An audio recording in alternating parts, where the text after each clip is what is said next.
안녕하세요, 여러분. 행복한 인생담 라디오에 오신 것을 환영합니다.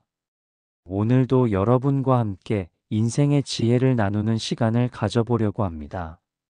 오늘은 60대를 다시 산다면이라는 주제로 네 번째 시간을 맞이했는데요. 오늘은 재정 계획 더 철저히 하기에 대해 이야기해 보려고 합니다. 솔직히 돈 이야기는 조금 무겁고 민감한 주제일 수 있습니다.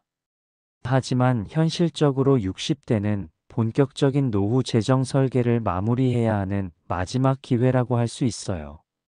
은퇴 이후 20년부터 30년의 삶을 책임질 경제적 기반을 다지는 시기이기 때문입니다. 많은 분들이 나는 연금도 있고 어느 정도 모아둔 것도 있으니까 괜찮겠지라고 생각하시는데 실제로는 예상치 못한 변수들이 참 많이 생깁니다. 물가 상승, 의료비 급증, 가족 지원 비용 등등 말이죠. 오늘은 실제로 60대의 재정 관리를 경험하신 인생 선배님들의 생생한 이야기를 통해 성공과 실패의 사례를 모두 들어보려고 합니다. 준비를 잘하신 분의 노하우도 배우고 아쉬웠던 점들도 함께 살펴보면서 현명한 재정 관리의 지혜를 얻어보시기 바랍니다. 그럼 첫 번째 사연부터 들어볼까요? 첫 번째 사연입니다. 부산 해운대구에 사시는 박순호님, 83세 청취자분께서 보내주셨네요. 안녕하세요. 박순호입니다. 83세입니다. 60대를 다시 살 수 있다면 가장 우선적으로 할 일은 재정 계획을 더 철저히 세우는 것입니다. 저는 공무원으로 30년을 일하고 60세에 정년퇴직했어요. 당시에는 연금도 나오고 퇴직금도 제법 받았고 아이들도 다 독립했으니까 경제적으로 문제 없을 거라고 생각했습니다. 하지만 실제로는 정말 많은 변수가 있었어요. 첫 번째 문제는 물가 상승이었습니다. 제가 60세였던 2000년과 지금을 비교하면 물가가 거의 2배 이상 올랐어요. 특히 생활비, 의료비, 주거비 상승폭이 컸습니다. 연금액은 거의 그대로인데 지출은 계속 늘어나니까 점점 생활이 팍팍해지더라고요.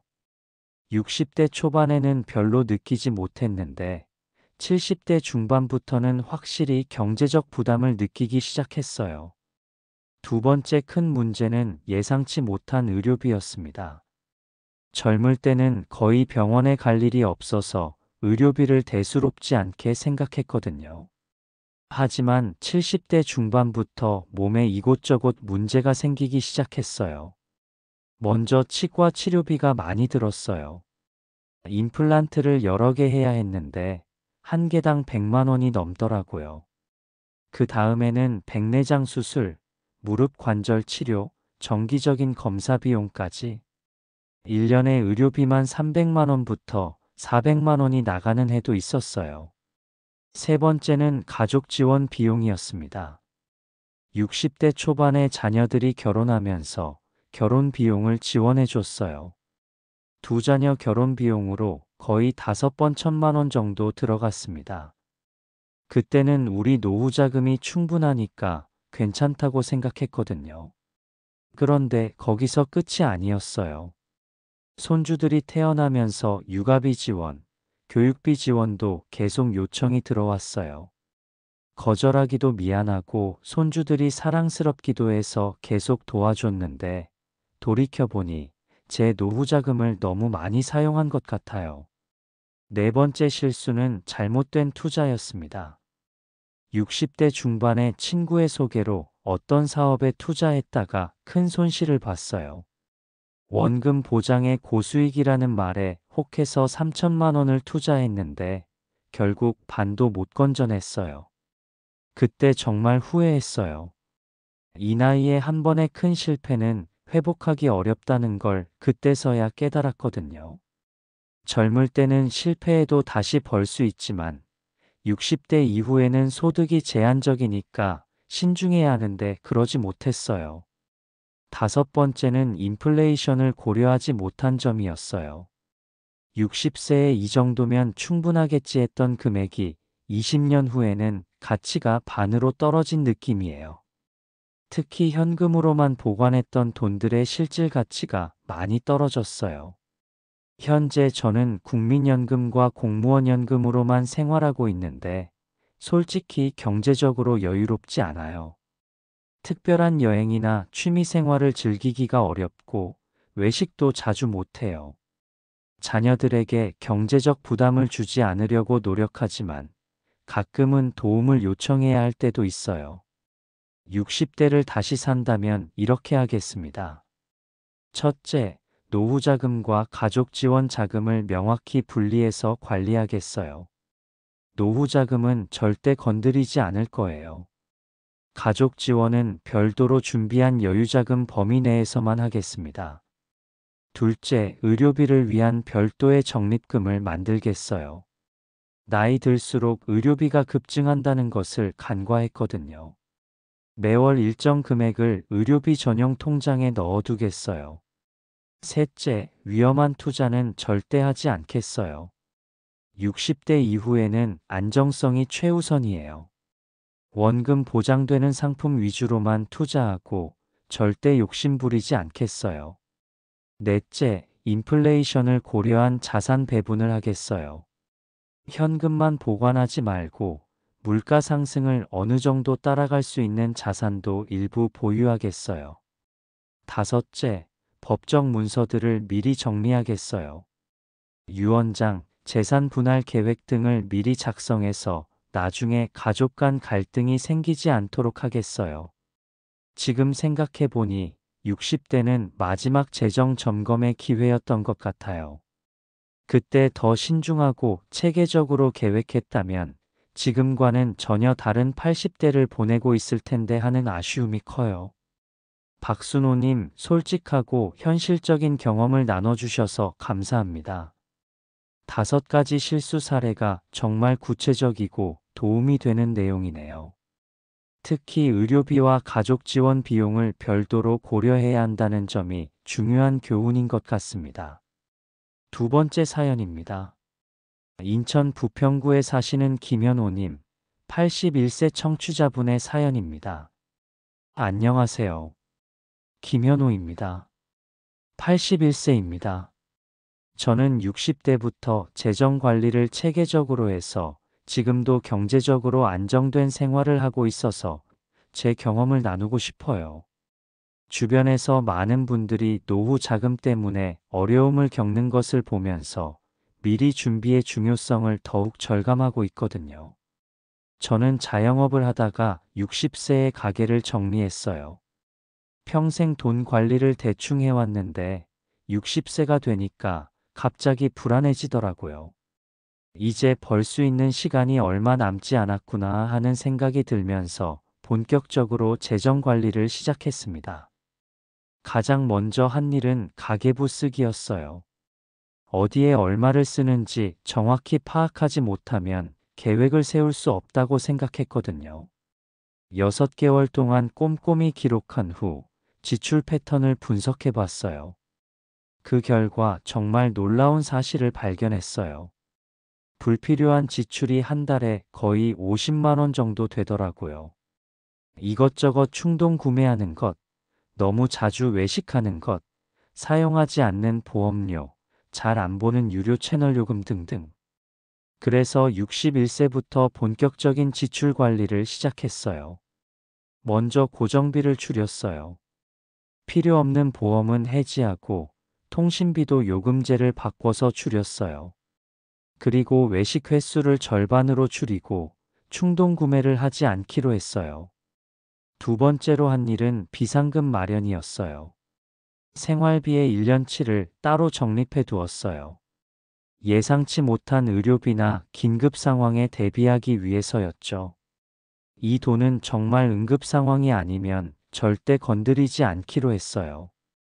실제로 65세에 갑작스럽게 담낭 수술을 받아야 할 때 이 비상금 덕분에 경제적 부담 없이 치료받을 수 있었어요.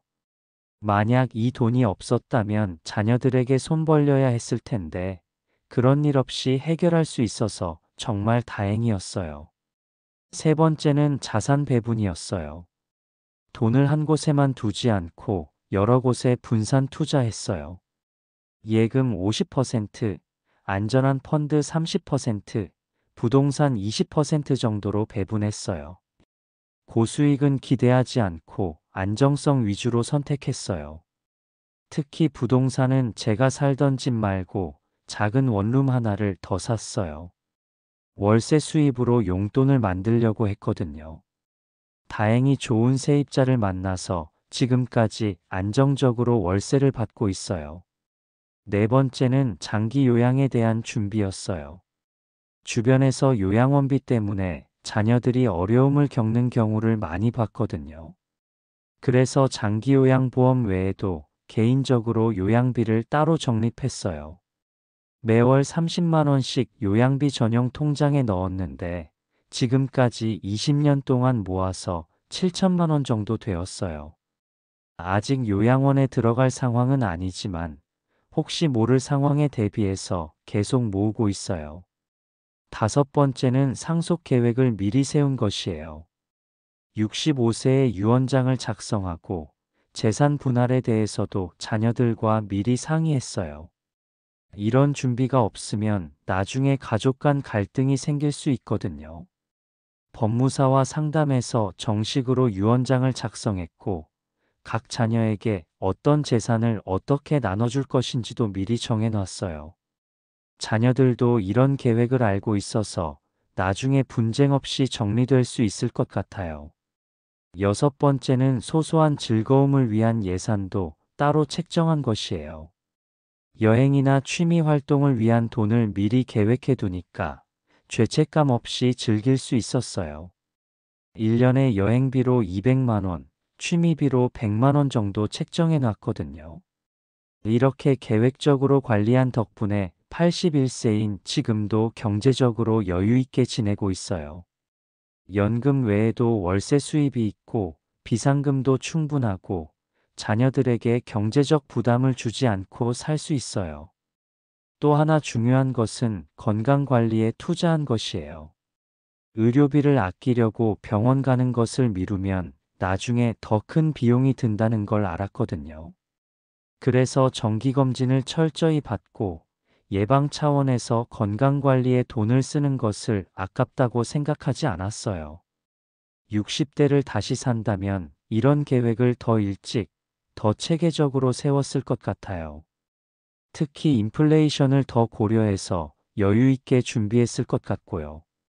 지금 60대인 분들께 말씀드리고 싶어요. 재정 관리는 하루아침에 되는 게 아니에요. 지금부터라도 차근차근 계획을 세우시고 무엇보다 안정성을 최우선으로 생각하세요. 욕심부리지 마시고 꾸준히 관리하시면 분명 안정된 노후를 보낼 수 있을 거예요. 김현호님, 정말 체계적이고 모범적인 재정 관리를 하셨네요. 특히 6가지 관리 원칙이 매우 구체적이고 실용적인 것 같습니다. 20년간 월 30만 원씩 모아서 요양비를 준비하셨다는 점이 정말 인상 깊네요. 세 번째 사연입니다. 서울 강남구에 사시는 이승호님, 86세 청취자분의 사연입니다. 안녕하세요. 이승호입니다. 86세입니다.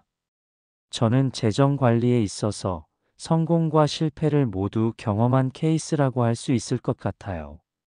처음에는 잘못된 판단으로 큰 손실을 봤지만 그 후 교훈을 얻어서 다시 안정을 찾은 경험이 있거든요. 저는 중소기업을 운영하다가 65세에 사업을 정리했어요. 당시에는 사업을 잘 정리해서 경제적으로 상당히 여유가 있었습니다. 퇴직금, 사업 매각 대금, 부동산 등을 합쳐서 거의 20억 정도의 자산이 있었어요. 그때는 정말 자신만만했어요. 이 정도면 평생 써도 남겠다고 생각했거든요. 하지만 그런 아니란 생각이 큰 실수의 시작이었어요. 첫 번째 실수는 부동산 투자에 너무 집중한 것이었어요. 60대 후반에 부동산 가격이 계속 오를 거라고 생각하고 거의 모든 자금을 부동산에 투자했어요. 아파트 3채, 상가 2채를 추가로 샀거든요. 처음 2-3년은 정말 좋았어요. 부동산 가격이 계속 올랐고 임대 수익도 괜찮았어요. 역시 부동산이 최고야라고 생각했죠.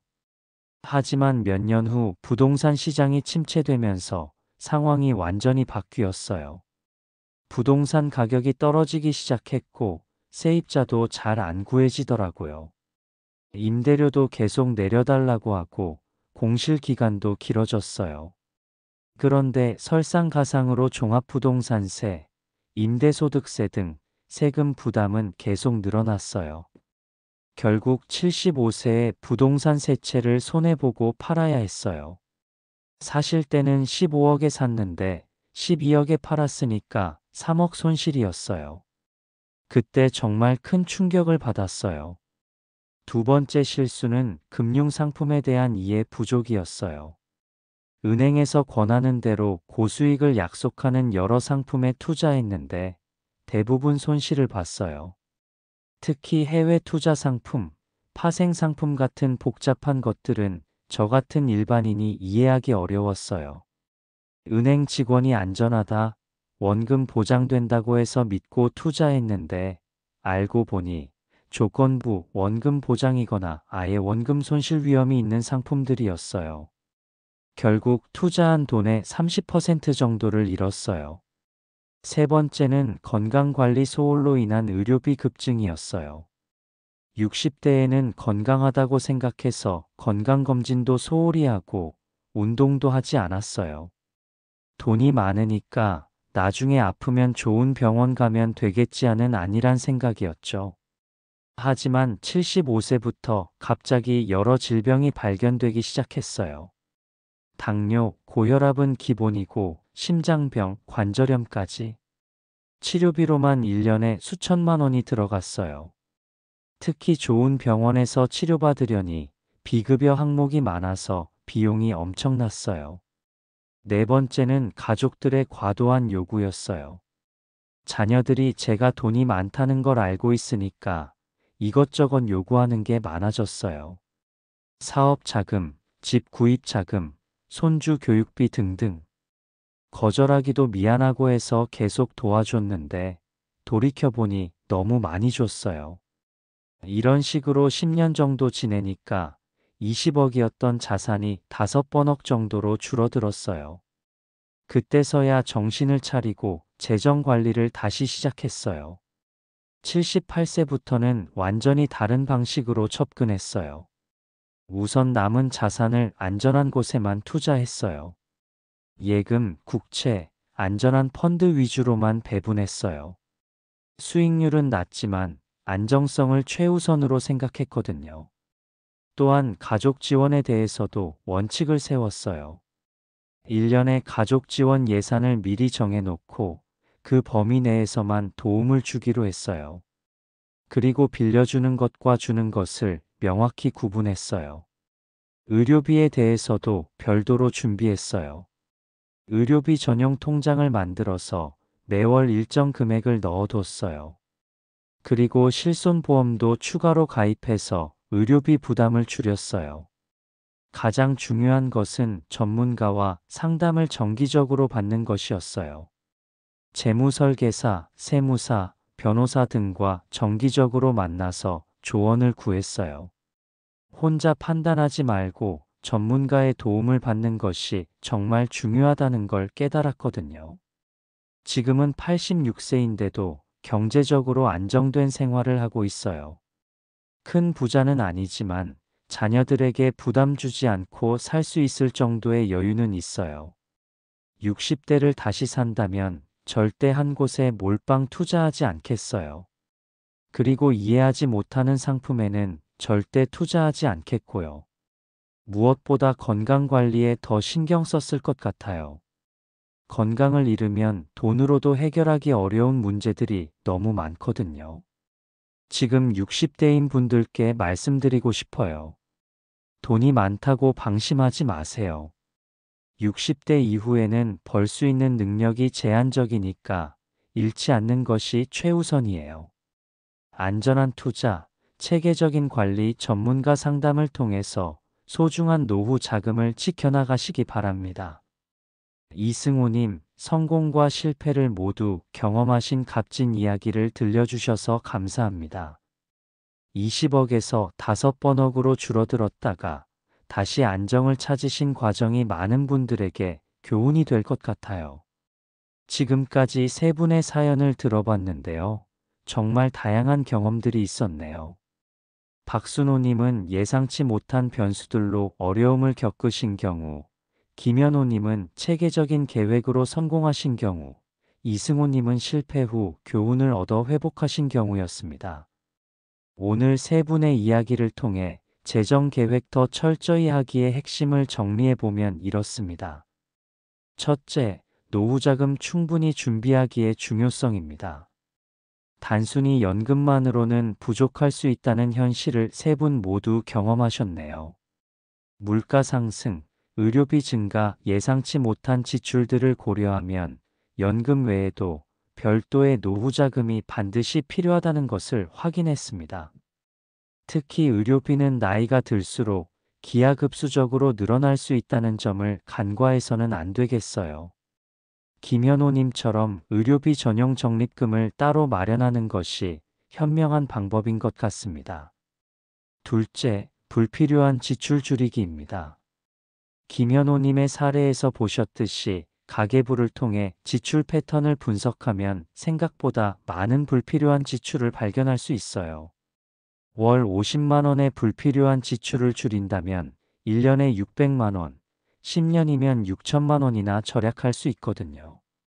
충동구매 줄이기, 외식 횟수 조절하기, 불필요한 보험이나 구독 서비스 정리하기 등 작은 것부터 시작해 보시면 좋을 것 같아요.